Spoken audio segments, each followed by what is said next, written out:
Clinton's Strategic Command advised further that the United States should portray itself as irrational and vindictive if its vital interests are attacked, including the threat of first strike with nuclear weapons against non-nuclear states.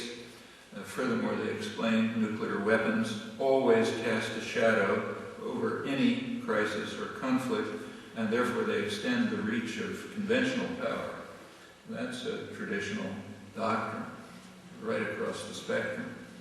So Clinton's, President Carter's Defense Secretary, Harold Brown, had expressed the same doctrine. He called on Congress to fund strategic nuclear capabilities because with them, our other forces become meaningful instruments of military and political power available for use throughout the Third World. Now, I mention this because it's worth remembering that although Bush and company are extreme in their reactionary statist radicalism, they're at the extreme of a dangerously narrow spectrum of the political class. And a major task is to shift that spectrum substantially.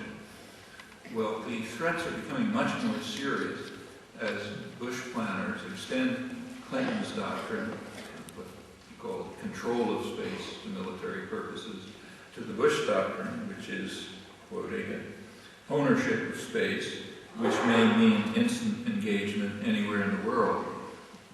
They emphasize those phrases to make sure everyone will understand their meaning. The meaning is that the programs put the world at risk, any part of the world, at risk of instant destruction, thanks to sophisticated global surveillance systems and lethal offensive weaponry in space.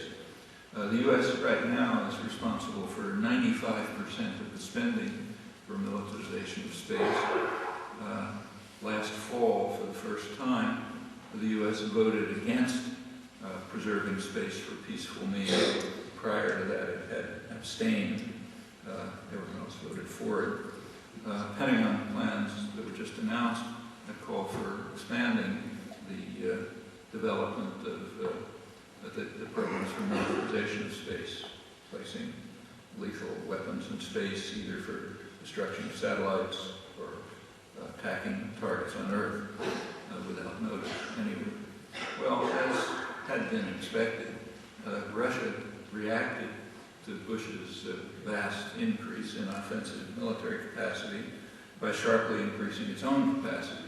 The missiles, advanced nuclear weapons and so on, aimed at the United States. China so far has been reluctant to participate, but it's allegedly beginning to follow suit, expanding offensive military capacities to preserve its deterrent. That's why China is now considered a major threat by Condoleezza Rice and others. They're responding as expected to our threat to annihilate and destroy them. If China proceeds in this direction, which is likely, that'll cause a ripple effect.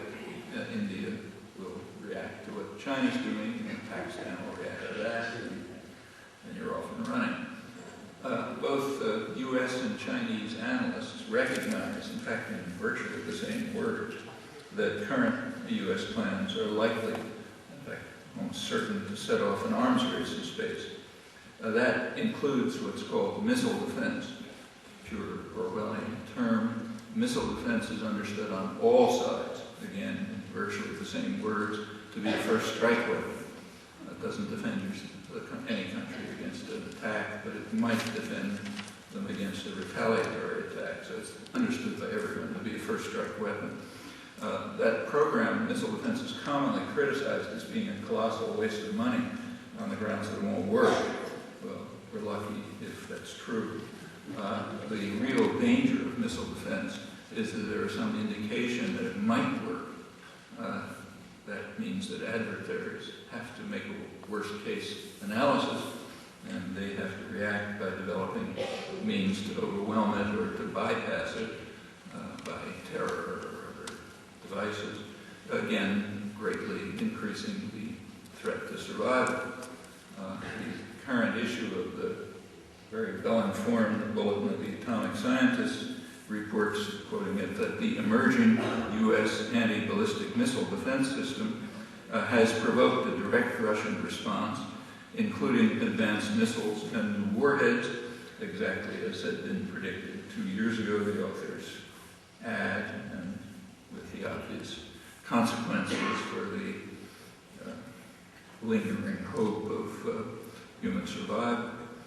Senator Nunn, who's been in the lead in trying to deal with these issues for some years, he wrote recently that the chances of an accidental, mistaken, or unauthorized nuclear attack might be increasing because of, he's a conservative senator, very good on this issue.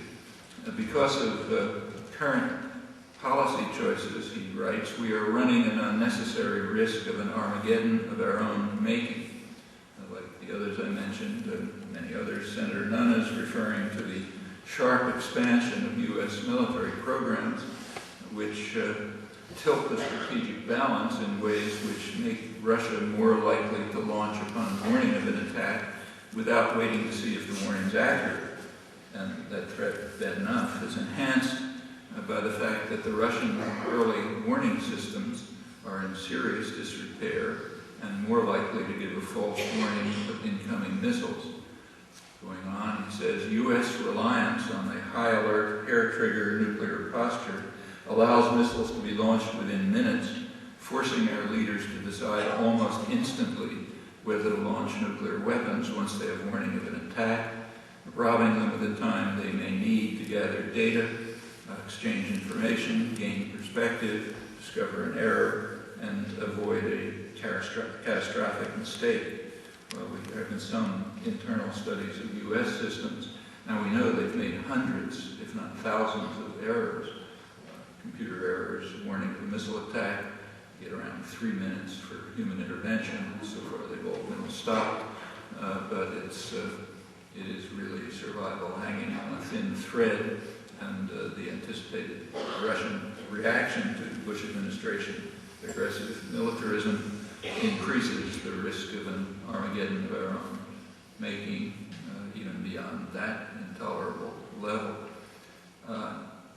It is shocking that these are not the major topics of discussion day after day, and it is a very thin thread that we're hanging on. These dangers are consciously being escalated by the threat and use of violence, which, just as predicted, is stimulating nuclear proliferation and also is stimulating the jihadi terrorism that was initiated by the Reagan administration with its programs to arm and organize and train radical Islamists who they picked up from all over the world, not for the defense of Afghanistan, as was proclaimed, but for the usual and ugly reasons of state, had grim consequences for the tormented people of Afghanistan and for Pakistanis and the world, as the Reaganites cheerfully tolerated Pakistan's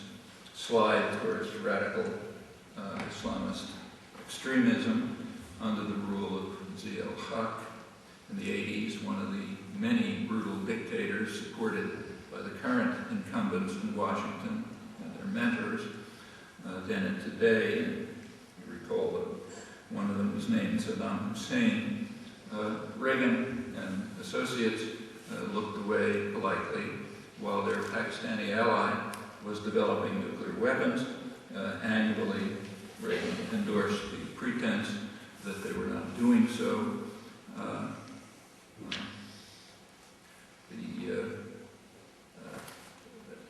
And at the same time, as you should recall, they were also providing Saddam Hussein with the means to develop weapons of mass destruction, nuclear weapons, missiles, biotoxins, chemical warfare devices, continuing long after the end of the war with Iran, after the war with the worst atrocities, because they just didn't care about them. Well, the low priority that's assigned to national security by planners is so abundantly illustrated that it takes real genius to miss it.